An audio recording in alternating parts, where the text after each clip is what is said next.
ಆತ್ಮೀಯರೇ, ಈ ದಿವಸ ಆದಿಗುರು ಶಂಕರಾಚಾರ್ಯರ ಮೋಹಮುದ್ಗರದ 8ನೇ ಚರಣದ ಬಗ್ಗೆ ವಿಚಾರ ಮಾಡಲಿಕ್ಕೆ ಹೊರಟಿದ್ದೀವಿ. ಮೊದಲಿಗೆ ಪಲ್ಲವಿಯನ್ನ ಹಾಡಿ ಮುಂದಕ್ಕೆ ಹೋಗೋಣ. ಭಜ ಗೋವಿಂದಂ ಭಜ ಗೋವಿಂದಂ ಭಜ ಗೋವಿಂದಂ ಭಜ ಗೋವಿಂದಂ ಗೋವಿಂದಂ ಭಜ ಮೂಢಮತೆ ಸಂಪ್ರಾಪ್ತೆ ಸನ್ನಿಹಿತೆ ಕಾಲೇ ಸಂಪ್ರಾಪ್ತೆ ಸನ್ನಿಹಿತೆ ಕಾಲೇ ನಹಿ ನಹಿ ರಕ್ಷತಿ ಡುಕೃಂಕರಣೆ ನಹಿ ನಹಿ ರಕ್ಷತಿ ಡುಕೃಂಕರಣೆ ಭಜ ಗೋವಿಂದಂ ಭಜ ಗೋವಿಂದಂ ಕಾತೆ ಕಾಂತ ಕಸ್ತೆ ಪುತ್ರಃ ಸಂಸಾರೋಯಮತೀವ ವಿಚಿತ್ರಃ ಕಾತೆ ಕಾಂತ ಕಸ್ತೆ ಪುತ್ರಃ ಸಂಸಾರೋಯಮತೀವ ವಿಚಿತ್ರಃ ಕಸ್ಯ ತ್ವಂ ಕಃ ಕುತ ಆಯಾತ ಕಸ್ಯ ತ್ವಂ ಕಃ ಕುತ ಆಯಾತ ತತ್ವಂ ಚಿಂತಯ ತದಿಹ ಭ್ರಾತಃ ತತ್ವಂ ಚಿಂತಯ ತದಿಹ ಭ್ರಾತಃ ಭಜ ಗೋವಿಂದಂ ಭಜ ಗೋವಿಂದಂ ಗೋವಿಂದಂ ಭಜ ಮೂಢಮತೆ ಭಜ ಗೋವಿಂದಂ ಭಜ ಗೋವಿಂದಂ.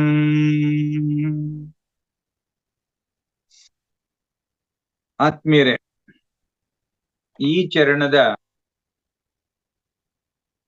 ಸ್ಥೂಲ ಅರ್ಥ ಸತಿ ನಿನಗಾರು, ಸುತ ನಿನಗಾರು, ಅತಿ ವೈಚಿತ್ರ್ಯದ ಸಂಸಾರ ಇದು. ನೀನಾರು, ಎಲ್ಲಿಂದ ಇಲ್ಲಿಗೆ ಬಂದೆ ಎಂಬುದ ಚಿಂತಿಸು ಸೋದರನೇ. ಎಷ್ಟು ಮಾರ್ಮಿಕವಾಗಿ ಹೇಳ್ತಾ ಇದ್ದಾರೆ ಗಮನಿಸಿ. ಸತಿ ನಿನಗಾರು, ಸುತ ನಿನಗಾರು, ಅತಿ ವೈಚಿತ್ರ್ಯದ ಸಂಸಾರ ಇದು. ನೀನು ಯಾರು, ಎಲ್ಲಿಂದ ಬಂದೆ, ಎಲ್ಲಿಗೆ ಬಂದೆ ಎಂಬುದ ಚಿಂತಿಸು ಸೋದರ.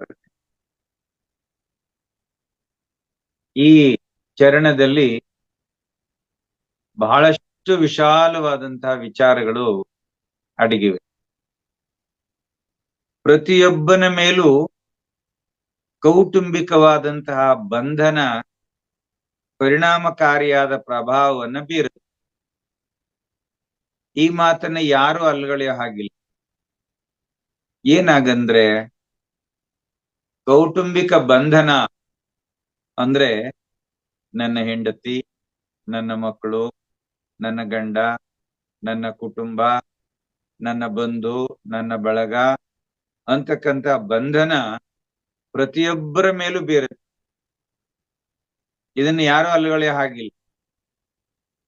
ಅಲ್ಲದೆ ಅವನ ವೈಯಕ್ತಿಕ ಸ್ವಾರ್ಥವನ್ನು ಕೂಡ ಇಲ್ಲಿ ಸ್ವಲ್ಪ ಮಟ್ಟಿಗೆ ಹೋಗಲಾಡಿಸ್ತದೆ. ಅಂದ್ರೆ ಅವನಿಗೆ ತಾನು ಉಂಡ್ಕೋಬೇಕು, ತಾನು ತಿನ್ಕೋಬೇಕು, ತಾನು ಉಟ್ಕೋಬೇಕು, ತಾನು ತೊಟ್ಕೋಬೇಕು, ನಾನ್ ಚೆನ್ನಾಗಿರ್ಬೇಕು ಅಂತಕ್ಕಂಥ ಸ್ವಾರ್ಥ ಚಿಂತನೆಯನ್ನ, ಸ್ವಾರ್ಥ ಭಾವನೆಯನ್ನು ಇಲ್ಲಿ ಸ್ವಲ್ಪ ಹೋಗಲಾಡಿಸುತ್ತೆ. ಏನೇ ತಕೊಂಡ್ರು ನನ್ನ ಹೆಂಡತಿಗೆ ಸ್ವಲ್ಪ ಕೊಡೋಣ, ನನ್ನ ಮಕ್ಳಿಗೆ ಸ್ವಲ್ಪ ಕೊಡೋಣ. ಕೆಲವರು ಅಂಗಡಿನಲ್ಲಿ ಬೀದಿನಲ್ಲಿ ನಿಂತ್ಕೊಂಡು ಅಲ್ಲಲ್ಲೇ ತಿಂತಾ ಇರ್ತಾರೆ ಗಂಡಸರು. ಆದ್ರೆ ಇನ್ ಕೆಲವರು ಆ ರೀತಿ ತಿನ್ನೋದಿಲ್ಲ. ಏನೇ ತಕೊಂಡ್ರು ತನ್ನ ಕುಟುಂಬಕ್ಕೆ ಮನೆಗೆ ತಂದು ತನ್ನ ಕುಟುಂಬದಲ್ಲಿರ್ತಕ್ಕಂತಹ ಎಲ್ಲರ ಜೊತೆನಲ್ಲಿ ತಂದೆ ತಾಯಿ ಗಂಡ ಹೆಂಡತಿ ಮಕ್ಕಳು ಎಲ್ರಿಗೂ ಹಂಚ್ಕೊಂಡು ತಿಂದು ತೃಪ್ತಿಯನ್ನ ಪಡ್ತಾರೆ. ಅವರು ಕೆಲವರು ಇರ್ತಾರೆ, ಈ ಯಾರು ತಾನೇ ತಿನ್ಕೋಬೇಕು, ತಾನು ಉಣ್ಕೋಬೇಕು, ತಾನು ಚೆನ್ನಾಗಿ ಬದುಕಬೇಕು ಅಂತಕ್ಕಂಥ ಸ್ವಾರ್ಥದಲ್ಲಿ ಇರ್ತಾನೆ, ಆ ಸ್ವಾರ್ಥ ಚಿಂತನೆಯನ್ನು ಈ ಕೌಟುಂಬಿಕ ಜೀವನ ಹೋಗ್ಲಾಡ್ಸ ಸ್ವಲ್ಪ ಮಟ್ಟಿಗೆ. ಆದ್ರೆ ಕೌಟುಂಬಿಕ ಬಂಧನ ಅದೆಷ್ಟೇ ಪ್ರಭಾವಶಾಲಿಯಾಗಿದ್ರು ಕೂಡ ತನ್ನ ಪರಿಮಿತಿಯನ್ನು ದಾಟ್ಲಾರ. ಕೌಟುಂಬಿಕ ಜೀವನ ಅಥವಾ ಕೌಟುಂಬಿಕ ಬಂಧನ ಅದೆಷ್ಟೇ ಪ್ರಭಾವಶಾಲಿಯಾಗಿದ್ರು, ಹೆಂಡತಿ ಗಂಡನ ಮೇಲೆ ಅದೆಷ್ಟೇ ಕಂಟ್ರೋಲ್ ಮಾಡ್ತೀನಿ ಅಂದ್ರು ಅವನು ಒಂದೊಂದ್ಸರಿ ದಾಟ್ತಾ ಇರ್ತಾನೆ ಆ ಪರಿಮಿತಿಯನ್ನು. ಮತ್ತೆ ಅವನ ವ್ಯಾಮೋಹಗಳು ತಾವಾಗಿ ಅವನನ್ನ ಬಿಡೋದಿಲ್ಲ. ನಾನಿಂತ ವಾಚ್ ಕಟ್ಕೋಬೇಕು, ನಾನಿಂತ ವಜ್ರದ ಉಂಗ್ರ ತೊಟ್ಕೋಬೇಕು, ನಾನು ಒಳ್ಳೆ ಬಟ್ಟೆ ಹಾಕೋಬೇಕು ಅಂತಕ್ಕಂಥ ಸ್ವಾರ್ಥ ಚಿಂತನೆಯು ಕೂಡ ಪೂರ್ಣವಾಗಿ ಬಿಟ್ಟು ಹೋಗೋದಿಲ್ಲ. ಹೆಣ್ಣು ಗಂಡು ದಂಪತಿಗಳಾಗಿ ಜೊತೆಗೂಡಿ ಬಾಳುತ್ತಾ ಪರಸ್ಪರ ಪ್ರೇಮ ಮತ್ತು ಆದರಗಳಿಂದ ವೃದ್ಧಿ ಹೊಂದುತ್ತಾ ತಂದೆ ತಾಯಿಗಳೆನಿಸುವ ಗೌರವಯುತವಾದ ಸ್ಥಾನಕ್ಕೇರಿದಾಗಲೂ ಕೂಡ ಒಬ್ರಿಂದ ಮತ್ತೊಬ್ರು ಕಲಿಯೋದು ತುಂಬಾ ಇದ್ದೇ ಇರುತ್ತೆ. ನಿರಂತರವಾಗಿ ಅವ್ರು ಬದುಕಿರೋ ತನಕನೂ ಕೂಡ ಒಬ್ಬರಿಂದ ಇನ್ನೊಬ್ಬರು, ಗಂಡನಿಂದ ಹೆಂಡತಿಯಾಗಿರ್ಬೋದು, ಹೆಂಡತಿಯಿಂದ ಗಂಡನಾಗಿರ್ಬೋದು, ಕಲಿಯುವಂತದ್ದು ತಿಳಿಯುವಂತದ್ದು ಇದ್ದೇ ಇರುತ್ತೆ. ಇಲ್ಲಿ ಇಬ್ರು ನಿಜವಾದ ಪ್ರೀತಿಯಿಂದ ಒಂದೇ ಭಾವನೆಯಿಂದ ಏಕೈಕ ಭಾವನೆ ಇರ್ಬೇಕು. ಅಂದ್ರೆ ನಮ್ಮಿಬ್ಬರ ಅಂದ್ರೆ ಪತಿ ಪತ್ನಿಯರಿಬ್ಬರ ಭಾವನೆಗಳು ಒಂದೇ ಇರ್ಬೇಕು. ಆಸೆಗಳಿರ್ಬೋದು, ಆಕಾಂಕ್ಷೆಗಳಿರ್ಬೋದು, ಬಂಧನಗಳು ಎಲ್ಲವೂ ಕೂಡ ಒಂದೇ ಆಗಿದ್ದಾಗ ಪರಸ್ಪರ ಹೊಂದಾಣಿಕೆಯ ಬಾಳ್ವೆ ನಡೆಸೋದಕ್ಕೆ ಸಾಧ್ಯ ಆಗುತ್ತೆ. ಆ ಹೊಂದಾಣಿಕೆಯ ಬಾಳ್ವೆಯನ್ನ ನಡೆಸೋದೇ ನಿಜವಾಗಿ ಅದೊಂದು ಶಿಕ್ಷಣ. ಪತಿ ಪತ್ನಿಯರು ಇಬ್ರು ಒಂದಾಗಿದ್ಕೊಂಡು ಒಬ್ಬರ ಭಾವನೆಗಳಿಗೆ ಇನ್ನೊಬ್ರು ಸ್ಪಂದಿಸ್ತಾ ಅಥವಾ ಒಬ್ಬರ ಭಾವನೆಗಳಿಗೆ ಇನ್ನೊಬ್ರು ಗೌರವಿಸ್ತಾ ಅದನ್ನ ಹೊಂದಾಣಿಕೆ ಮಾಡ್ಕೊಂಡು ಹೋದಾಗ ಅಲ್ಲಿ ನಡೀತಕ್ಕಂಥದ್ದು ಒಂದು ಶಿಕ್ಷಣ ಇದ್ದಂಗಿರುತ್ತೆ. ಅಲ್ಲಿ ಸ್ವಾರ್ಥ ಚಿಂತನೆ ಹೆಚ್ಚಿರೋದಿಲ್ಲ, ಹೊಂದಾಣಿಕೆಯ ಭಾವ ಇರುತ್ತೆ. ಅದೇ ಅವಿವೇಕದಿಂದ ಅಂದ್ರೆ ಬುದ್ಧಿ ಇಲ್ಲದೆ ವಿವೇಚನೆ ಮಾಡ್ತಕ್ಕಂಥ ಶಕ್ತಿ ಇಲ್ಲದೆ ವರ್ತಿಸಿದ್ದಾದ್ರೆ ಆ ಹೊಂದಾಣಿಕೆ ಸಡಿಲವಾಗುವುದು. ಗಂಡನಿಗೆ ಹೆಂಡತಿಯ ಮೇಲಾಗ್ಲಿ ಅಥವಾ ಹೆಂಡತಿಗೆ ಗಂಡನ ಮೇಲಾಗ್ಲಿ ಗೌರವನೂ ಇರಲ್ಲ, ಒಬ್ಬರಿಗೊಬ್ಬರು ಸಮರ್ಪಣೆಯೂ ಇರೋದಿಲ್ಲ. ಇಲ್ಲಿ ಸಮರ್ಪಣಾ ಭಾವ ಇರ್ಬೇಕು. ನಾನ್ ಬದುಕಿರೋದೇ ನನ್ನ ಹೆಂಡತಿಗಾಗಿ, ನನ್ನ ಮಕ್ಕಳಿಗಾಗಿ, ಅಥವಾ ನಾನ್ ಬದುಕಿರೋದೇ ನನ್ನ ಗಂಡನಿಗಾಗಿ, ನನ್ನ ಕುಟುಂಬಕ್ಕಾಗಿ ಅಂತಕ್ಕಂಥದ್ದು ಇಬ್ರು ಪತಿ ಪತ್ನಿಯರಿಬ್ಬರಲ್ಲೂ ಕೂಡ ಇರ್ಬೇಕು. ಅದಿಲ್ದೆ ಹೋಗ್ಬಿಟ್ರೆ ಒಬ್ರಿಗೊಬ್ರು ಹೇಳ್ತಾರೆ 36 ಅಕ್ಷರಗಳನ್ನ ಬರೆದ್ರೆ 36, 3 ಈ ಕಡೆ ತಿರುಕೊಳ್ಳುತ್ತೆ, 6 ಆ ಕಡೆ ತಿರುಕೊಳ್ಳುತ್ತೆ. ಎತ್ತು ಏರ್ ಕಡೆ, ಕೋಣ ನೀರ್ ಕಡೆ ಅಂತ ಹೇಳ್ತಾರಲ್ಲ, ಹಾಗೆ ಅದ್ ಆ ಕಡೆ ತಿರುಕೊಳ್ಳುತ್ತೆ, ಇದು ಈ ಕಡೆ ತಿರುಕೊಳ್ಳುತ್ತೆ, ಪರಸ್ಪರ ಬೆನ್ ಮಾಡ್ಬಿಡ್ತಾರೆ. ಅದೇ ಹೊಂದಾಣಿಕೆ ಇದ್ದಾಗ 63 ಆಗುತ್ತೆ ನೋಡಿ. 63 ಎರಡು ಕೂಡ ಒಟ್ಟಿಗೆ ಸೇರ್ಕೊಳ್ಳುತ್ತೆ, ಅಭಿಮುಖವಾಗಿರುತ್ತೆ. ಈ ಅಭಿಮುಖವಾಗಿರ್ಬೇಕು. ಬರದ್ ನೋಡಿ ಅದನ್ನ 36 63 ಬರದ್ ನೋಡಿ. ನಮ್ಮ ಬದುಕು ಹೇಗಿರ್ಬೇಕು ಅಂತ ಹೇಳಿದ್ರೆ 63 ಇದ್ದಂಗಿರ್ಬೇಕು. ಹಿಂದೂ ಧರ್ಮಶಾಸ್ತ್ರಗಳೇ ಹೇಳುತ್ತೆ ಏನಂತ, ಪತಿ ಪತ್ನಿಯರು ಸದಾ ಅಭಿನ್ನರಾಗಿಯೇ ಇರ್ಬೇಕು. ಅವರಲ್ಲಿ ಭಿನ್ನತೆ ಅಂತಕ್ಕಂಥದ್ದು ಬರ್ಲೇಬಾರ್ದು. ಇವಳು ನನ್ನ ಹೆಂಡತಿ ಅನ್ನೋ ಭಾವನೆ ಇರಬಾರ್ದು. ಅವಳು ನಾನೇ, ನಾನು ಅವಳೇ. ಅದಕ್ಕೆ ಭಗವಂತ ಅರ್ಧನಾರೀಶ್ವರನ ರೂಪವನ್ನ ತಾಳ್ಕೊಂಡು ಈ ಜಗತ್ತಿಗೆ ಒಂದು ಜ್ಞಾನವನ್ನ ಕೊಟ್ಟಿದ್ದು. ಪತಿಪತ್ನಿಯರು ಬೇರಲ್ಲ, ಶಿವಶಕ್ತಿ. ಶಕ್ತಿ ಇಲ್ಲದೆ ಇದು ಹೋದ್ರೆ ಶಿವನಾಗೋದಿಲ್ಲ, ಶವನಾಗ್ಬಿಡ್ತಾನೆ. ಅವನು ಯಾವುದೇ ಕ್ರಿಯೆ ನಡೆಯಲ್ಲ. ಅದೇ ಶಿವ ಇಲ್ಲದೆ ಹೋದ್ರೆ ಶಕ್ತಿಗೆ ನೆಲೆ ಇಲ್ಲ. ಆದ್ರಿಂದ ಇಲ್ಲಿ ಶಿವ ಮತ್ತು ಶಕ್ತಿ ಇಬ್ಬರನ್ನು ಸೇರಿಸಿ ಅಲ್ಲಿ ಅರ್ಧನಾರೀಶ್ವರನಾಗಿ ತಾನೇ ರೂಪವನ್ನು ತಾಳ್ಕೊಂಡು ಜಗತ್ತಿಗೆ ಉದಾಹರಣೆಯನ್ನ ಕೊಟ್ಟಿದ್ದಾರೆ. ಆದ್ರೆ ಶಂಕರಾಚಾರ್ಯರು ಇದನ್ನ ಸ್ವಲ್ಪ ಭಿನ್ನವಾಗಿ ಹೇಳ್ತಾರೆ. ಗಂಡನಿಗೂ ಹೆಂಡತಿಗೂ ಸ್ವಲ್ಪ ಮಟ್ಟಿನ ಅಂತರವಿರಬೇಕು. ಸ್ವಲ್ಪ ಮಟ್ಟಿಗಾದ್ರೂ ಅಂತರ ಇರ್ಬೇಕು. ಯಾಕಂದ್ರೆ ಒಬ್ಬರನ್ನ ಮತ್ತೊಬ್ಬರು ಅವಲಂಬಿಸ್ಕೊಂಡ್ಬಿಟ್ಟಾಗ ಅವರು ತುಂಬಾ ದುಃಖಕ್ಕೆ ಈಡಾಗ್ತಾರೆ. ಅವಲಂಬಿಸ್ಕೋಬಾರ್ದು, ಅದು ಒಳ್ಳೇದಲ್ಲ. ಎಷ್ಟೋ ಜನರನ್ನ ನೋಡಿದೀವಿ ನಾವು, ಗಂಡ ಸತ್ ಹೋಗ್ಬಿಟ್ರೆ ಹೆಂಡತಿ ಅದೇ ಕೊರಗಿನಲ್ಲಿ ಸತ್ ಹೋಗ್ಬಿಟ್ಟ. ಅಂದ್ರೆ ಗಂಡನ ಮೇಲೆ ಅಷ್ಟೊಂದು ಮೋಹವನ್ನ ಇಟ್ಕೊಂಡಿರ್ತಾಳೆ. ಅದೇ ಹೆಂಡತಿ ಸತ್ ಹೋಗ್ಬಿಟ್ರೆ ಗಂಡ ಹುಚ್ಚನಾಗ್ಬಿಡ್ತಾನೆ. ಕೊನೆಗೊಂದಿನ ಎಲ್ಲೋ ಒಂದ್ ಕಡೆ ಬಿದ್ದು ಸತ್ ಹೋಗ್ತಾನೆ. ಯಾಕೆ ಅಂತ ಹೇಳಿದ್ರೆ ಇವರಿಬ್ರು ಜೀವನದಲ್ಲಿ ಒಬ್ಬರನ್ನೊಬ್ರು ಅರಿತುಕೊಂಡು ಒಬ್ಬರನ್ನೊಬ್ರು ಪ್ರೀತಿಸ್ತಾ ಒಬ್ಬರನ್ನೊಬ್ರು ತೀರ ಮೋಹಕ್ಕೆ ಒಳಗಾಗಿದ್ದು. ಆವಾಗ ಅವರನ್ನ ಬಿಡಿಸೋದು ಬಹಳ ಕಷ್ಟ. ಆ ಒಬ್ಬರನ್ನ ಕಳ್ಕೊಂಡಾಗ ಆ ಆ ನೋವನ್ನ ತಡ್ಕೊಳ್ಳೋದಕ್ಕೆ ಸಾಧ್ಯವಾಗೋದಿಲ್ಲ. ಆದ್ರಿಂದ ನಾವು ಯಾವಾಗಲೂ ಪತಿ ಪತ್ನಿಯರಲ್ಲಿಯೂ ಕೂಡ ಒಂದು ನಿರ್ದಿಷ್ಟವಾದ ಒಂದು ಅಂತರ ಇಟ್ಕೋಬೇಕು ಅಂತೇಳಿ ಶಂಕರಾಚಾರ್ಯರು ಹೇಳ್ತಾರೆ. ಅದು ಇಬ್ಬರಿಗೂ ಕ್ಷೇಮವಲ್ಲ. ಸಂಸಾರ ಎನ್ನುವುದು ಸರ್ವವಿಧ ಪರೀಕ್ಷೆಗಳಿಗೂ ಕಷ್ಟಗಳಿಗೂ ಒಂದು ರಂಗಭೂಮಿ. ಈ ರಂಗಭೂಮಿ ಇದೆಯಲ್ಲ, ಯಾವ್ದು ಈ ಸಂಸಾರ ಅಂತಕ್ಕಂತ ರಂಗಭೂಮಿ ಇದೆಯಲ್ಲ, ಇದು ತುಂಬಾ ಸುಂದರ, ತುಂಬಾ ದುಃಖ, ತುಂಬಾ ನೋವು, ತುಂಬಾ ಕಷ್ಟ ಎಲ್ಲವೂ ಇದೆ ಇಲ್ಲಿ. ಅದಕ್ಕೆ ನೋಡಿ ಸಂಸಾರ ಬಿಡಿಸ್ಬಿಟ್ರೆ ಅದನ್ನ ಸಂಸಾರ ಅಂದ್ರೆ ಎಲ್ಲ ಸಾರಗಳು ಕೂಡ ಇದರಲ್ಲಿ ಇದಾವೆ. ಇಲ್ಲಿ ಪತಿ ಪತ್ನಿಯರಿಬ್ಬರೂ ಕೂಡ ಆರೋಗ್ಯವಂತರಾಗಿರ್ಬೇಕು, ದೃಢಕಾಯರಾಗಿರ್ಬೇಕು. ಗಂಡ ದೃಢಕಾಯನಾಗಿದ್ದಾನೆ, ಹೆಂಡತಿ ಪೀಚಾಗಿ ಒಣಕೊಂಡು ರೋಗಿಷ್ಠಿಯಾಗಿರ್ತಾನೆ. ಆಗ ಗಂಡ ಸಂತೋಷವಾಗಿರೋದಕ್ಕೆ ಸಾಧ್ಯವೇ? ಅದೂ ಇಲ್ಲ. ಹೋಗ್ಲಿ, ಹೆಂಡತಿ ಆರೋಗ್ಯವಾಗಿದ್ದಾಳೆ, ಇನ್ನು ಅವಳ ಕೈಯಲ್ಲಿ ಯೌವನ ಇದೆ, ಗಂಡನಲ್ಲಿ ರೋಗಿಷ್ಠನಾಗಿರ್ತಾನೆ. ಆವಾಗ ಆ ಸಂಸಾರ ಸಂತೋಷವಾಗಿರುತ್ತ? ಅದೂ ಇಲ್ಲ. ಅದಕ್ಕೆ ಹೇಳ್ತಾರೆ ಪತಿ ಪತ್ನಿಯರಿಬ್ಬರೂ ಕೂಡ ಇಲ್ಲಿ ದೃಢಕಾಯರಾಗಿರ್ಬೇಕು, ಆರೋಗ್ಯವಂತರಾಗಿರ್ಬೇಕು. ಆದ್ರೆ ಅದಷ್ಟೇ ಕೊನೆಯಲ್ಲ.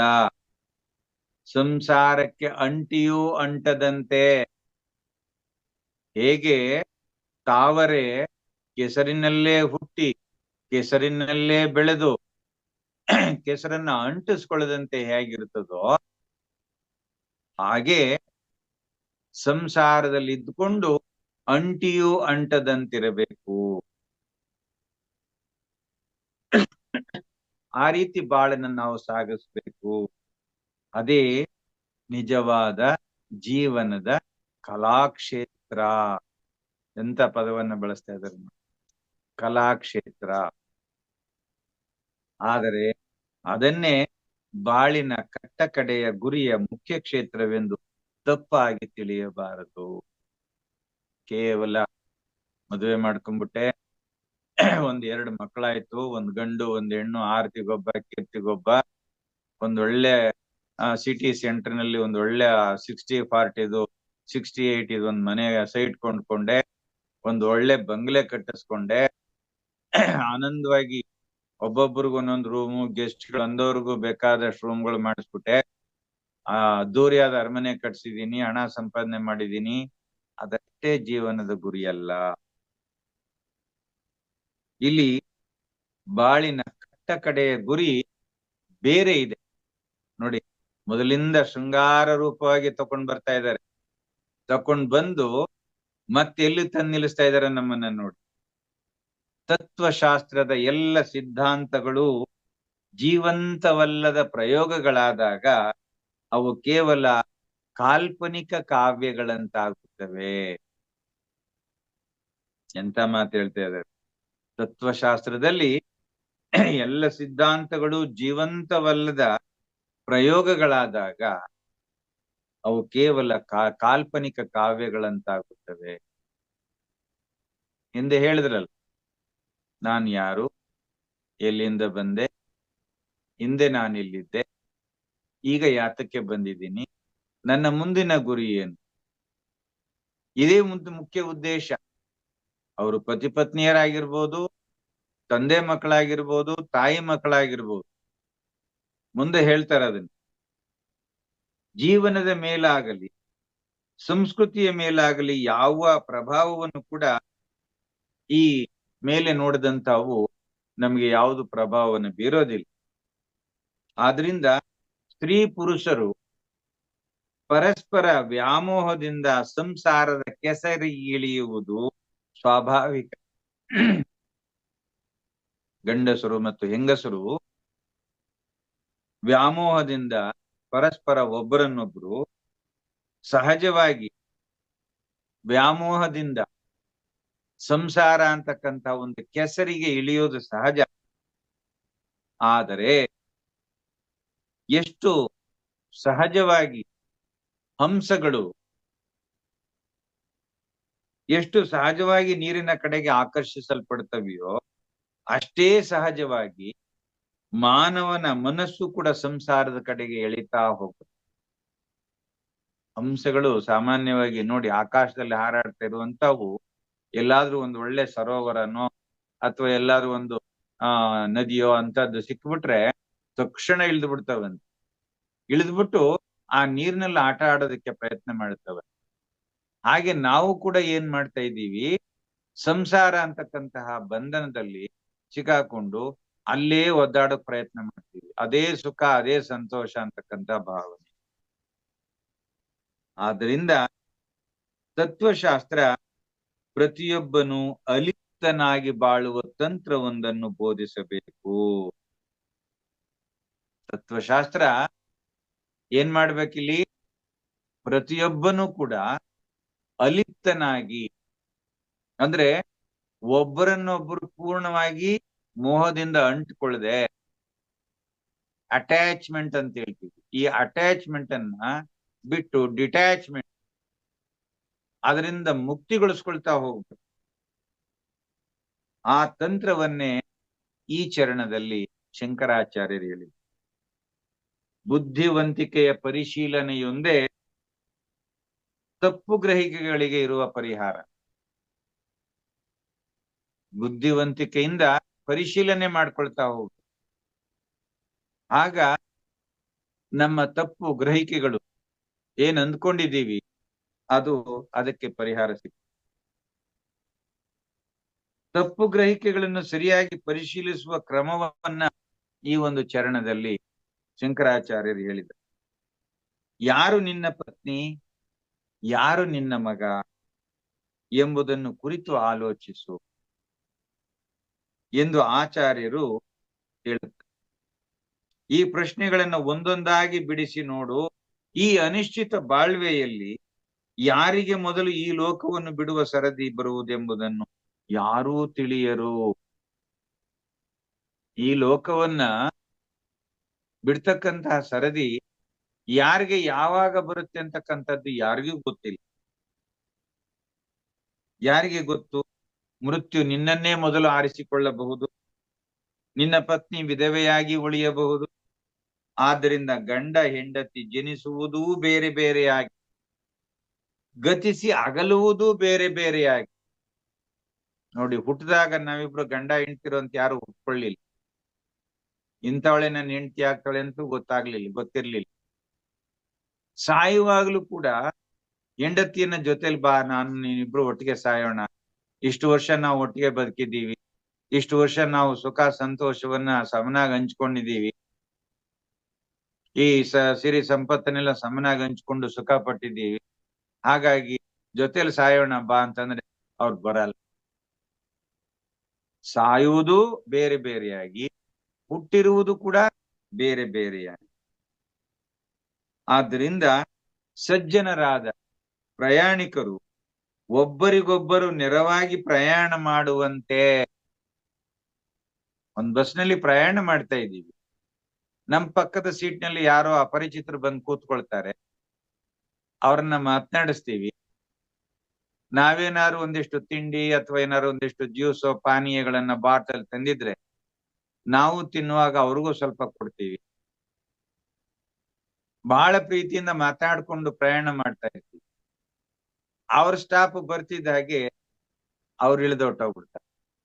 ಅವ್ರು ಇಳಿದೋದಾಗ ಅಯ್ಯೋ ಇಷ್ಟು ಚೆನ್ನಾಗಿ ಮಾತಾಡ್ಕೊಂಡ್ ಬಂದ್ವಿ, ಇವ್ರು ಇಳಿದೋದ್ರಲ್ಲ ಅಂದ್ಬಿಟ್ಟು ದುಃಖ ಏನು ಮಾಡೋದಿಲ್ಲ. ಅವ್ರವ್ರ ಸ್ಟಾಪ್ ಬರ್ತಿದ್ದಾಗೆ ಅವ್ರವ್ರು ಇಳಿದು ಹೋಗ್ತಾರೆ. ಹಾಗೆ ಇಲ್ಲಿ ಈ ಬದುಕು ಅಂತಕ್ಕಂಥ ಪ್ರಯಾಣದಲ್ಲಿ, ಜೀವನ ಅಂತಕ್ಕಂಥ ಪ್ರಯಾಣದಲ್ಲಿ ಸಜ್ಜನರಾಗಿರ್ಬೇಕು. ಆ ಸಜ್ಜನರಾದ ಪ್ರಯಾಣಿಕರು ಒಬ್ಬರಿಗೊಬ್ರು ನೆರವಾಗಿ, ಯಾರಾದ್ರೂ ಒಬ್ರು ಪಕ್ಕದಲ್ಲಿ ಕೂತಿರೋರು ವಾಮಿಟ್ ಮಾಡ್ಬಿಡ್ತಾರೆ ಅಂತಂದ್ರೆ ಕೆಲವರು ಥೂ ಅಂದ್ಬಿಟ್ಟು ಹಿಂದ್ಗಡೆ ಪಕ್ಕಕ್ಕೆ ಓಡೋಗ್ಬಿಡ್ತಾರೆ, ಅವ್ರನ್ನ ಹಿಂದಕ್ಕೆ ಕಳಿಸ್ಬಿಡ್ತಾರೆ. ಆದ್ರೆ ಅದಲ್ಲ. ಯಾಕಾಯ್ತು ಪಾಪ, ನನ್ನಿಂದ ಅವ್ರಿಗೇನಾದ್ರು ಸಹಾಯ ಆಗ್ಬೋದಾ ಅಂತೇಳಿ ಅವ್ರಿಗೊಂಚೂರು ಸಹಾಯವನ್ನ ಮಾಡ್ತಾ ಸಹ ಪ್ರಯಾಣವನ್ನ ಹೇಗೆ ಮಾಡ್ತಾರೋ ಹಾಗೆ ಜನನದಿಂದ ಮರಣದವರೆಗಿನ ಈ ಜೀವನ ಯಾತ್ರೆಯಲ್ಲಿ ಯಾವುದೋ ಒಂದು ಸಂಗಮ ಸ್ಥಳದಲ್ಲಿ ಗಂಡು ಮತ್ತು ಹೆಣ್ಣು ಸಂದರ್ಶಿಸಿದ ಬಳಿಕ ಜತೆಗೂಡಿ ಒಬ್ಬರಿಗೊಬ್ಬರು ನೆರವಾಗಿ ಒಬ್ಬರಿಗಾಗಿ ಮತ್ತೊಬ್ಬರು ಬಾಳುತ್ತಾ ಮುಂದೆ ಸಾಗುವುದು ಸಹಬಾಳ್ವೆ. ಪಯಣ ಅಂತ್ಯಗೊಂಡಾಗ ಜೊತೆಯಲ್ಲಿ ಯಾರೂ ಇರುವುದಿಲ್ಲ. ಈ ರೀತಿಯ ವಿಶ್ಲೇಷಣೆಯಿಂದ ಪ್ರತಿಯೊಬ್ಬನು ಸರಿಯಾದ ಮಾರ್ಗವನ್ನರಿತು ಲೋಕದೊಂದಿಗೆ ನಿರ್ದಿಷ್ಟವಾದ ಬಾಂಧವ್ಯವನ್ನ ಉಳಿಸ್ಕೋ. ಹಿಂದೆ ಒಂದು 7-8 ತಿಂಗಳ ಹಿಂದೆ ಅವರು ಇವತ್ತು ಲೈನ್ ನಲ್ಲಿ ಇದಾರೆ ಏನೋ ಗೊತ್ತಿಲ್ಲ, ನಮ್ಮ ಯಜಮಾನರು ತೀರ್ಕೊಂಡ್ಬಿಟ್ರು ಅಂತೇಳಿ ಬಹಳ ದುಃಖಕ್ಕೊಳಗಾಗಿದ್ರು. ಎಷ್ಟು ದುಃಖಕ್ಕೊಳಗಾಗಿದ್ರು ಅಂತಂದ್ರೆ ಅವ್ರಿನ್ ಸ್ವಲ್ಪ ದಿವಸ ಹಾಗೆ ಬಿಟ್ಬಿಟ್ಟಿದ್ರೆ, ನಮ್ಮ ಜೂಮ್ ಸೆಷನ್ ಬರದೆ ಹೋಗಿದ್ದಿದ್ರೆ ಅವರು ಡಿಪ್ರೆಷನ್ಗೆ ಬಂದ್ಬಿಡ್ತಾ ಇದ್ರೆ. ಆ ಸ್ಥಿತಿನಲ್ಲಿದ್ದು ಅವರ ಜೊತೆ ನಾನೊಂದು 1/4 ಗಂಟೆ ಅರ್ಧ ಗಂಟೆ ಮಾತನಾಡಿ, ಅವ್ರ ಅಷ್ಟರಲ್ಲೇ ಅವರು ತನ್ನನ್ನ ತಾನು ಅರಿತುಕೊಂಡ್ರು. ಈ ಜೀವನ ಶಾಶ್ವತವಲ್ಲ, ಈ ಬಾಂಧವ್ಯ ಶಾಶ್ವತವಲ್ಲ.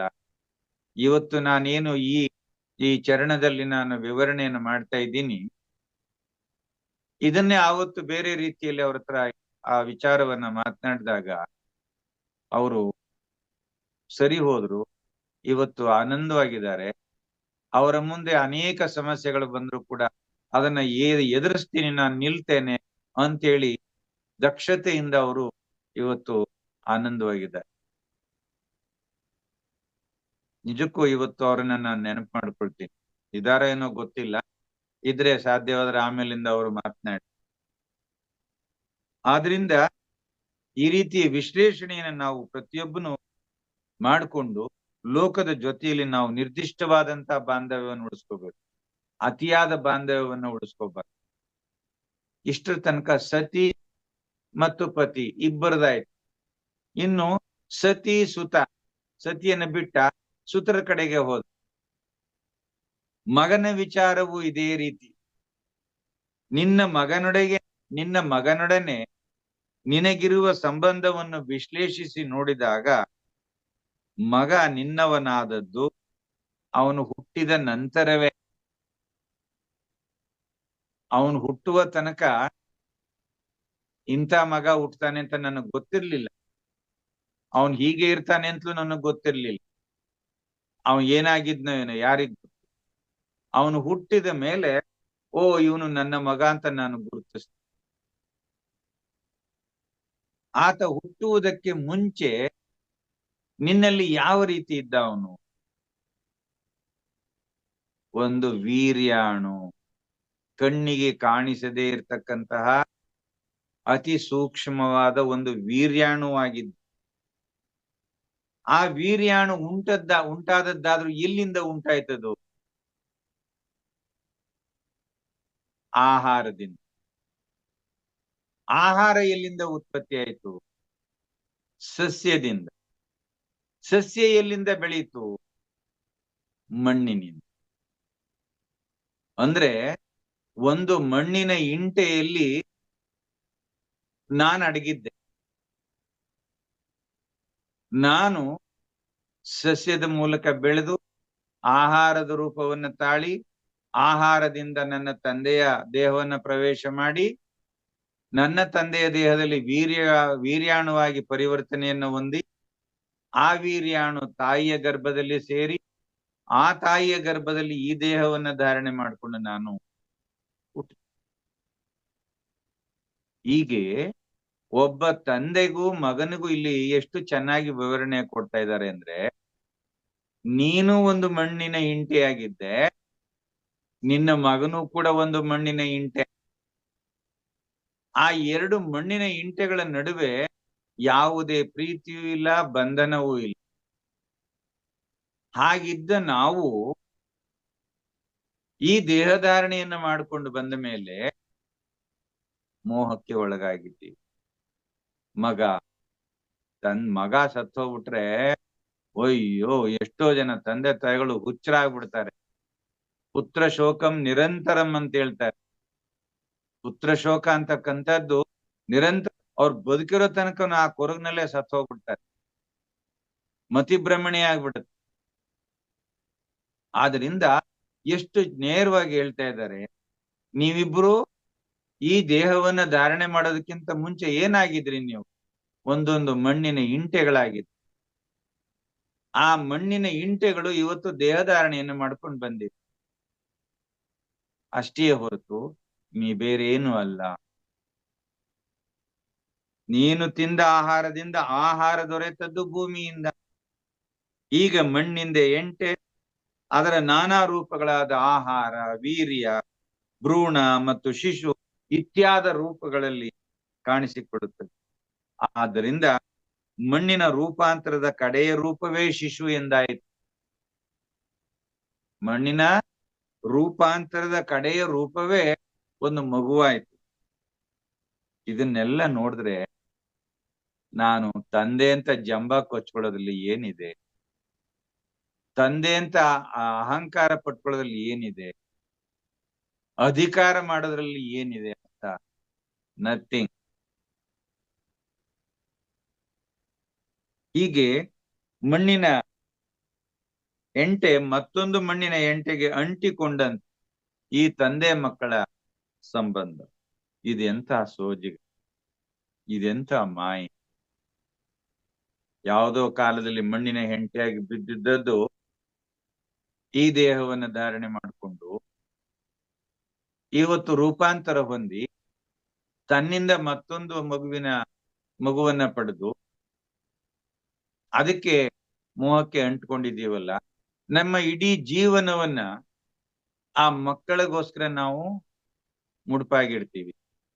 ಆ ಮಕ್ಕಳು ಸಜ್ಜನರಾದ್ರೆ ಸಂತೋಷ ಪಡ್ತೀವಿ, ದುರ್ಜನರಾದ್ರೆ ದುಃಖ ಪಡ್ತೀವಿ. ಕೊನೆಗೆ ಆ ಮಕ್ಕಳೇನಾದ್ರು ಮಧ್ಯಂತರದಲ್ಲಿ ಏನಾದ್ರು ಆಕ್ಸಿಡೆಂಟ್ ಅಲ್ಲೋ ರೋಗಕ್ಕೋ ತುತ್ತಾಗಿ ಸತ್ತು ಹೋಗ್ಬಿಟ್ರೆ ಆ ಕೊರಗಿನಲ್ಲೇನೆ ಇಡೀ ಜೀವನವನ್ನ ನಾವು ಕಳೆದು ಬಿಡ್ತೀವಿ.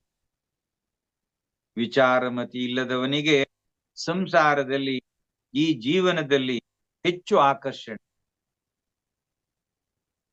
ವಿಚಾರ ಮಾಡ್ತಕ್ಕಂತಹ ಬುದ್ಧಿ ಇಲ್ಲದವನಿಗೆ ಸಂಸಾರದಲ್ಲಿ ಮತ್ತು ಈ ಜೀವನದಲ್ಲಿ ಅಪಾರವಾದಂತ ಆಕರ್ಷಣೆ ಇರುತ್ತೆ. ಬುದ್ಧಿವಂತಿಕೆಯಿಂದ ಈ ವಿಚಾರಗಳನ್ನು ಪರಿಶೀಲಿಸು. ನಾನು ಯಾರಿಗೆ ಸೇರಿದವನು? ಯಾವ ದಿವ್ಯ ಉದ್ದೇಶಕ್ಕಾಗಿ ಜನಿಸಿ ಬಾಳುತ್ತಿದ್ದೇನೆ ಈ ಜಗತ್ತಿನಲ್ಲಿ? ಪ್ರಯಾಣಿಕರ ಪ್ರದರ್ಶನದಲ್ಲಿ ಭಾಗವಹಿಸಲು ನಾವೆಲ್ಲ ಎಲ್ಲಿಂದ ಬಂದಿದ್ದೇವೆ? ನಾವು ಎಲ್ಲಿಗೆ ಹೋಗ್ತಾ ಇದ್ದೀವಿ? ಈ ಲೋಕವನ್ನ ಬಿಟ್ಟ ಮೇಲೆ ನಾವು ಸೇರಬೇಕಾದ ಸ್ಥಳ ಯಾವುದು? ಈ ಚಿಂತನೆಯನ್ನ ಮಾಡ್ಬೇಕೇ ಹೊರತು ಮಗ ಸತ್ತೋದ ಅಂತ ಕೊರಗೋದಲ್ಲ, ಅಥವಾ ಮಗ ದುಷ್ಟನಾದ ಅಂತಲೂ ನಾವು ಕೊರಗೋದಲ್ಲ. ಯಾಕೆಂದ್ರೆ ಅವನ ಹಿಂದಿನ ಜನ್ಮಗಳಲ್ಲಿ ಏನಾಗಿದ್ನೋ ಅದರ ಕರ್ಮ ಫಲವನ್ನ ಅವನು ಅನುಭವಿಸೋದಕ್ ಬಂದಿದ್ದಾನೆ.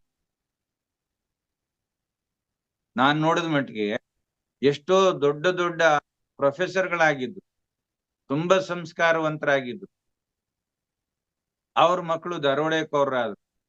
ಬ್ಯಾಂಕ್ನಲ್ಲಿ ದರೋಡೆ ಮಾಡಿದ್ರು ಅವ್ರ ಮಕ್ಕಳು. ಎಂತ ದುರ್ಜನರು! ಎಂತ ಸಜ್ಜನರ ಹೊಟ್ಟೆಯಲ್ಲಿ ಎಂತ ದುಷ್ಟ ಮಕ್ಕಳು ಹುಟ್ಟುತ್ತಾರೆ. ತಂದೆ ಒಬ್ಬ ಒಳ್ಳೆ IAS IPS ಮಗನ ಆಫೀಸರ್ ಆಗಿರ್ತಾನೆ, ಮಗ ರೌಡಿಸಂ ಮಾಡ್ಕೊಂಡು ತಿರುಗಾಡ್ಕೊಂಡು ನಿಂತಿರ್ತಾನೆ. ಇದಕ್ಕೆ ಕಾರಣ ಅವರವರು ಹಿಂದೆ ಮಾಡಿರ್ತಕ್ಕಂಥ ಕರ್ಮಗಳು.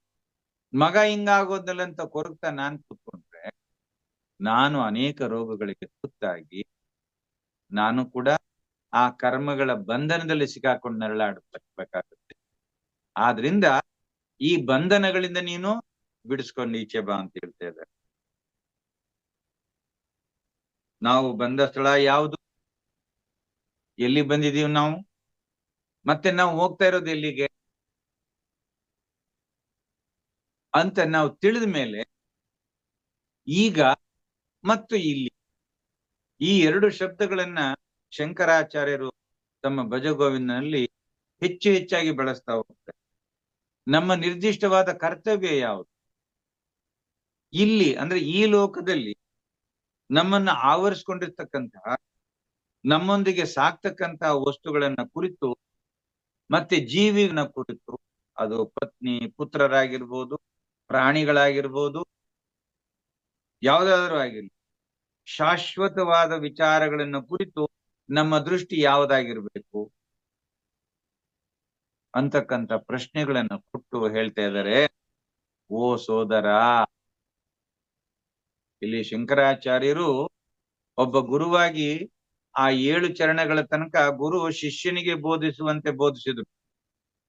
ಈಗ ಅವ್ರೇನ್ ಮಾಡ್ತಾ ಇದ್ದಾರೆ, ಒಬ್ಬ ಅಣ್ಣ ತಪ್ಪು ದಾರಿಗೆ ತುಳಿತಾ ಇರ್ತಕ್ಕಂತಹ ತಮ್ಮನನ್ನ ಕುರಿತು, ತಪ್ಪು ದಾರಿಯಲ್ಲಿ ಹೋಗ್ತಾ ಇರ್ತಕ್ಕಂಥ ತಮ್ಮನಿಗೆ ಬುದ್ಧಿವಾದವನ್ನ ಹೇಳುವ ರೀತಿನಲ್ಲಿ ಹೇಳ್ತಾ ಇದ್ದಾರೆ. ಈಗ ಓ ಸೋದರ, ಇದನ್ನೆಲ್ಲ ಮನಸ್ಸಿಟ್ಟು ಯೋಚಿಸು ಎಂದು ಶಂಕರಾಚಾರ್ಯರು ಇಲ್ಲಿ ಒಬ್ಬ ಗುರುವಿನಂತೆ ಉಪದೇಶ ಮಾಡದೆ, ಒಬ್ಬ ಒಳ್ಳೆಯ ಅಣ್ಣ, ವಿವೇಕಿಯಾದಂತಹ ಬುದ್ಧಿವಂತನಾದಂತಹ ಅಣ್ಣ ತಪ್ಪು ದಾರಿಯಲ್ಲಿ ಹೋಗ್ತಾ ಇರ್ತಕ್ಕಂಥ ತಮ್ಮನಿಗೆ ವಿವೇಚನೆಯನ್ನ, ಬುದ್ಧಿಯನ್ನ ಹೇಳುವ ರೀತಿಯಲ್ಲಿ ಹೇಳ್ತಾ ಇದ್ದಾರೆ.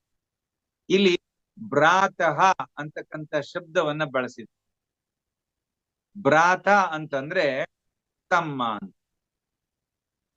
ಆ ಭ್ರಾತಃ ಅನ್ನೋ ಮಧ್ಯದಲ್ಲಿ ಒಂದು 0 ಸೇರಿಸ್ಬಿಡಿ, ಭ್ರಾಂತ ಆಗುತ್ತೆ. ಭ್ರಾತಃ ತಮ್ಮ, ಅಲ್ಲೇನಾದ್ರೂ ಶೂನ್ಯ ಒಂದು 0 ಸೇರ್ಕೊಂಡ್ಬಿಟ್ರೆ ಭ್ರಾಂತನಾಗ್ಬಿಡ್ತಾನೆ, ಮೂಢನಾಗ್ಬಿಡ್ತಾನೆ, ದಡ್ಡನಾಗ್ಬಿಡ್ತಾನೆ. ಅದಕ್ಕೆ ಇಲ್ಲಿ 2 ರೀತಿಯಲ್ಲಿ ನಾವು ಅದನ್ನ ಬಳಸ್ಕೋಬಹುದು. ಓ ಭ್ರಾಂತಃ, ಓ ಭ್ರಾತಃ, 2 ರೀತಿಯಲ್ಲಿ ಅದನ್ನ ತಗೋಬಹುದು. ಆದ್ರಿಂದ ಆತ್ಮೀಯರೇ, ಇಲ್ಲಿ ಮರುಳನಾದವನ ನಡತೆಯೇ ಬೇರೆ.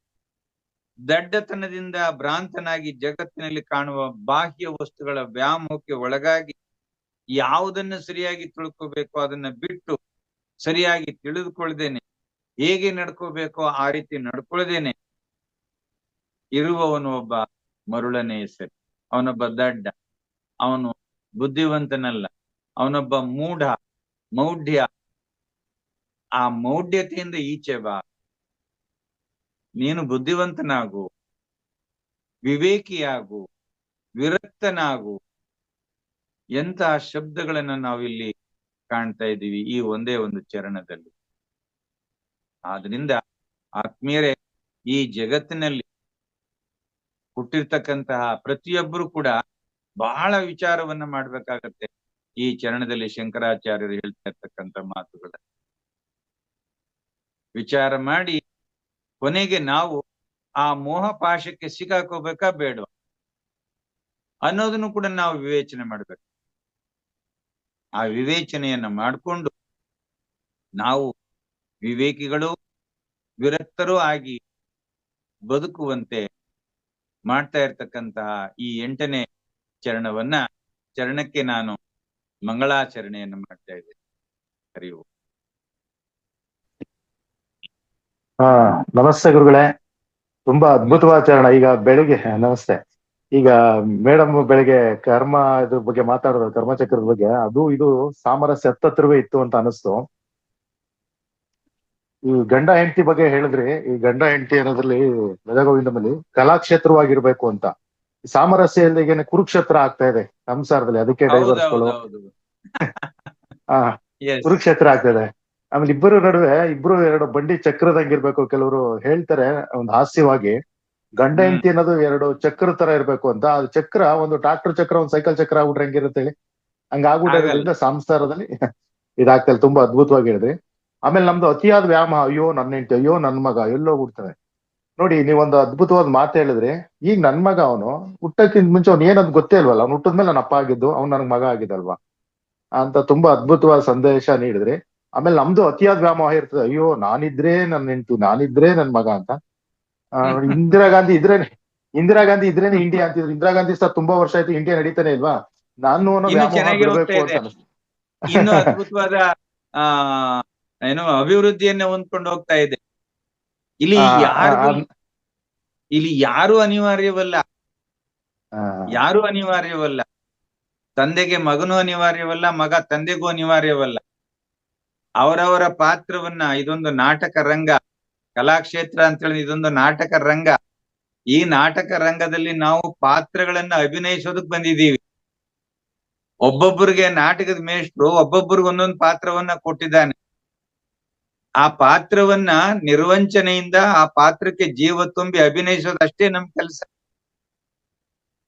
ಅದಕ್ಕೆ ಒಮ್ಮೆ ಕುರುಕ್ಷೇತ್ರ ನಾಟಕ ನಡೀತಾ ಇತ್ತಂತೆ, ದ್ರೌಪದಿ ವಸ್ತ್ರಾಪರಣ ನಾಟಕ ನಡೀತಾ ಇತ್ತಂತೆ. ಹಿಂದೆ ಹೇಳಿದ್ದೀನೋ ಏನೋ ಕಾಣೆ. ನಾಟಕ ನಡೀತಾ ಇತ್ತಂತೆ. ದುಶ್ಯಾಸನ ಬಂದ, ದ್ರೌಪದಿಯನ್ನ ಎಳ್ಕೊಂಡ್ ಬಂದ. ಸೀರೆ ಬಿಚ್ಚಾಕೋ ಸಂದರ್ಭದಲ್ಲಿ ಆ ದ್ರೌಪದಿ ಪಾತ್ರ ಮಾಡಿದ್ದವನು ಸೀರೆ ಉಡ್ಸೋನ್ಗೆ, ಮೇಕಪ್ ಮಾಡೋನ್ಗೆ ಹೇಳಿದ್ನಂತೆ, ಮೊದ್ಲೇನೆ ನೀನು 6 ಸೀರೆ ಉಡ್ಸು, ತೆಳುವಾಗಿರೋದ್ನ. ದಪ್ಪ ಸೀರೆ ಉಡ್ಸ್ಬಿಟ್ರೆ ಶೂರ್ಪನಕ್ಕಿ ಹಂಗ್ ಕಂಡುಬಿಡ್ತೀನಿ. ನಾನು ದ್ರೌಪದಿ ಪಾತ್ರ ಮಾಡಿರೋನು, ತೆಳುವಾಗಿರೋ ಸೀರೆ 6 ಸೀರೆ ಉಡ್ಸು. ಆ ದುಶ್ಯಾಸನ ಬಂದು 5 ಸೀರೆ ಎಳ್ದಾಕ್ತಾನೆ. ಆವಾಗ ಅಷ್ಟೊತ್ತಿಗೆ ನಾನು ಕೃಷ್ಣನ್ ಬೇಡ್ಕೋತೀನಿ, ಕೃಷ್ಣ ಬಂದ್ಬಿಟ್ಟು 1 ಸೀರೆ ಕೊಡ್ತಾನೆ. ಆವಾಗ ಅದು ಉಳ್ಕೋತದೆ ಅಂತ ಹೇಳಿದ್ದು. ಹೇಳ್ಬಿಟ್ಟು ಅವನಿಗೆ 1-2 ಪ್ಯಾಕೆಟ್ ಕೊಟ್ಟಿದ್ದ, ಡ್ರಿಂಕ್ಸ್ 1-2 ಬಾಟ್ಲು ಕೊಟ್ಟಿದ್ದ. ಆ ಸೀರೆ ಉಡ್ಸೋನ್ ಏನ್ ಮಾಡ್ದ, ಕುಡ್ದಿದ್ನ ಮತ್ನಲ್ಲಿ 6 ಸೀರೆ ಉಡ್ಸೋ ಬದಲು 5 ಸೀರೆ ಉಡ್ಸ್ಬಿಟ್ಟು 5 ಸೀರೆ ಉಡ್ಸ್ಬಿಟ್ಟು ಬಿಟ್ಟಿದ್ದ. ದುಶ್ಯಾಸನ ಹೋದ. ಅವನಿಗೂ ಇವನಿಗೂ ಸ್ವಲ್ಪ ಆಗ್ತಿರ್ಲಿಲ್ಲ. ಯಾರಿಗೆ? ದ್ರೌಪದಿ ಪಾತ್ರದವನ್ಗೂ ದುಶ್ಯಾಸನ ಪಾತ್ರದವನ್ಗೂ ಆಗ್ತಿರ್ಲಿಲ್ಲ ವೈಯಕ್ತಿಕವಾಗಿ, ಯಾವ್ದೋ ಜಮೀನು ವಿಚಾರದಲ್ಲಿ. ಸಿಟ್ ಮಾಡ್ಕೊಂಡು ಏನ್ ಮಾಡ್ದ, ಇವನು ಎಣ್ಣೆ ಹೊಡೆದಿದ್ದ. ಬರ ಬರ ಬರ ಬರ ಬರ ಬರ ಅಂತ 5 ಸೀರೆನು ಎಳ್ದಿಟ್ಬಿಟ್ಟು ಪಟಾಪಟಿ ಚೆಡ್ಡಿಲ್ ನಿಂತ್ಕೊಂಡ ದ್ರೌಪದಿ. ಅವನು ಹೇಳ್ತಾ ಇದ್ದಿದ್ದು ಅಷ್ಟೊಂದು ರೋದನವನ್ನು ಮಾಡ್ತಾ ಇದ್ದ. ಅವನು ನಾನ್ ದ್ರೌಪದಿ ಅನ್ನೋ ಭಾವನೆಯಿಂದ ಅಳ್ತಿದ್ನೆ ಇಲ್ಲ, ಮುಂದ್ಗಡೆ ಇರ್ತಕ್ಕಂಥ ಪ್ರೇಕ್ಷಕರನ್ನ ಅಳಿಸ್ತಾ ಇದ್ದ.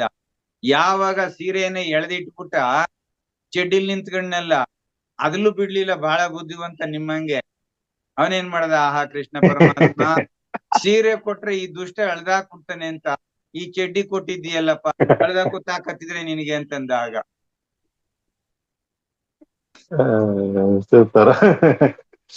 ಹೀಗೆ ನಾವು ಕೇವಲ ಪಾತ್ರವನ್ನ ಮಾಡೋದಕ್ಕಷ್ಟೇ ಬಂದಿರೋದು. ನಾವು ಪಾತ್ರಧಾರಿಗಳು ಅಂತಕ್ಕಂತ ಭಾವನೆಯನ್ನು ನಾವು ತಂದುಕೊಂಡ್ರೆ ಯಾವುದಕ್ಕೂ ನಾವು ಅಂಟ್ಕೊಳ್ಳೋದಿಲ್ಲ. ಮುಂದುವರಿಸಿ. ಥ್ಯಾಂಕ್ ಯು ಗುರುಗಳೇ. ನೋಡಿ, ಇದು ಭಜಗೋವಿಂದಲ್ಲಿ ಇವತ್ತು ತುಂಬಾ ಏನ್ ತಿಳ್ಕೊಂಡು ಅಂತ ಹೇಳಿದ್ರೆ, ನೋ ಅಟ್ಯಾಚ್ಮೆಂಟ್ ನೋ ಡಿಟ್ಯಾಚ್ಮೆಂಟ್ ಅನ್ನೋ ಇದನ್ನ ತುಂಬಾ ಸ್ವಾರಸ್ಯವಾಗಿ ಹೇಳಿದ್ರಿ. ತುಂಬಾ ಅದ್ಭುತ ಅಂತ ಹೇಳ್ತಾ, ಈಗ ಯಾರಾದ್ರೂ ಪ್ರಶ್ನೆಗಳಿದ್ರೆ ಇದ್ರ ಬಗ್ಗೆ ಮಾತಾಡೋರು ಹ್ಯಾಂಡ್ ರೈಸ್ ಮಾಡಿ ಕೇಳ್ಬೋದು. ಸವಿತಾ ಮೇಡಮ್. ಸವಿತಾ ಮೇಡಮ್.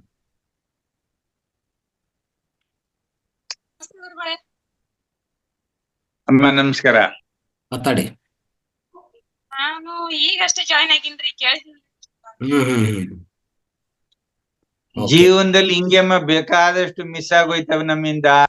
ಅದಕ್ಕೆ ಸಾಧ್ಯವಾದಷ್ಟು ನಾವು ಮುಂಚಿತವಾಗಿರ್ಬೇಕು. ಎಷ್ಟೋ ಆಪರ್ಚುನಿಟಿಗಳನ್ನ, ಅವಕಾಶಗಳನ್ನ ನಾವು ಕಳ್ಕೊಂಡ್ಬಿಡ್ತೀವಿ ಜೀವನದಲ್ಲಿ.